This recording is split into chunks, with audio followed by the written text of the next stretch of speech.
One Piece Bounty Hunters is a free-to-play game, but we can also spend money in this game really quickly.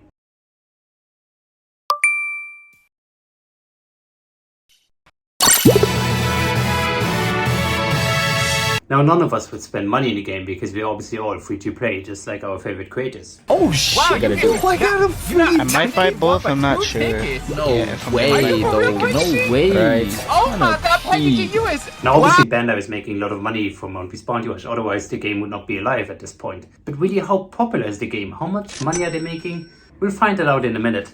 Let's first talk about where I could get this data from. Now, obviously, I could just ask them directly, which I would never do, right?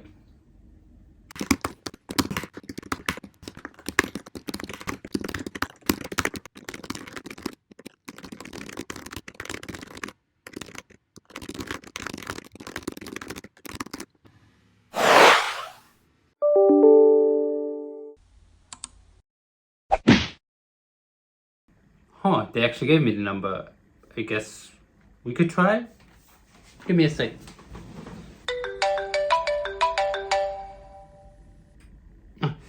Moshimoshi. はい、タナピーさん、今少し時間がありませんか？ありがとうございます。実は、なんか今、バウンティラッシュのビデオを作っているんですが、はい、YouTube のビデオです。そうです。なんか、バウンティラッシュの収益をシェアしていただけないでしょうか？ So if Bandai won't give us the actual data, we will have to find other ways to crack down how much money OPBR has made so far. Which actually isn't really a secret, and you've probably all heard of market research companies such as Sensor Tower, who have become scaringly good at estimating app revenue. Meaning these companies are really close to getting the actual number of how much money games like OPBR are making. So let's have a look at the OPBR on Sensor Tower. 800,000 US dollars last month. Wait, that's only the Play Store. There's not an OPBR here? Wait, now they're making $10 million last month? And wait, where can I find the full revenue data? Schedule for a free demo. So I can only look at the app ranking? Oh, and if I were to buy access to the full revenue data of OPBR, I wouldn't even be allowed to share the estimations? Are we stuck here? Fortunately not, because there's other market research companies which provide other pieces of the puzzle of how much OPBR is making. So if we look across all of these different ones, we compare them, we can get a pretty good estimation. So let's finally sit down and answer the first question of how popular is OPBR. So let's start with the OPBR Twitter page, where you can see that they've been gaining tons of new followers, especially during the latest anniversaries.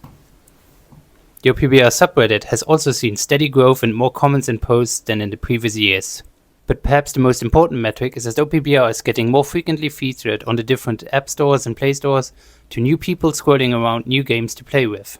And OPBR has continuously been climbing the ranks for the top grossing apps on all the stores. So we can safely assume that OPBR is definitely not dying. It is actually more alive than ever before. So let's get to the big boy in the room. How much money is OPBR making? Well, it seems that OPBR has so far made at least 240 million US dollars. 200 million of which, or 80% of the total revenue, coming from Japan alone. I guess this also explains why they seem to be prioritizing the Japanese server so much more than the global server. Another interesting comparison here is that the major Western economies, being the US, UK, France, Germany, Canada and Australia, are making OPBR only about $4 per download. On the other hand, they are making around $25 per download from the major Asian economies, these being Hong Kong, Japan, South Korea and Taiwan. We all obviously know that the actual number of how much money they make per download is a lot higher if we exclude all of the tens of millions of F2P reroll accounts. Now, thanks to GameRefinery, we also have a small insight into how much OPBR is making on a daily basis. Now, a huge disclaimer here is that they base their estimations only on very few countries from the global server. I will show you all of them here on the screen, but generally they are excluding major economies, being South Korea, Japan, Taiwan, but also Thailand. Additionally, they only have access to the App Store data, so we are also missing Play Store data here. After cross-referencing with other market research companies, I came to the conclusion that GameRefinery only has access to about 38% of the whole global server market. So take any of the following numbers with a slight grain of salt. Now why would we even want to look at daily revenue data? Well, it can tell us how certain banners are performing, especially on the day of release, which is where Bandai is making the biggest chunk of their money. Additionally, other days of the lifespan of a banner tend to include revenue from other banners that are being released simultaneously, so I guess the best metric we have here is the day of release of a certain banner. So which character do you think made the most money on the day of release?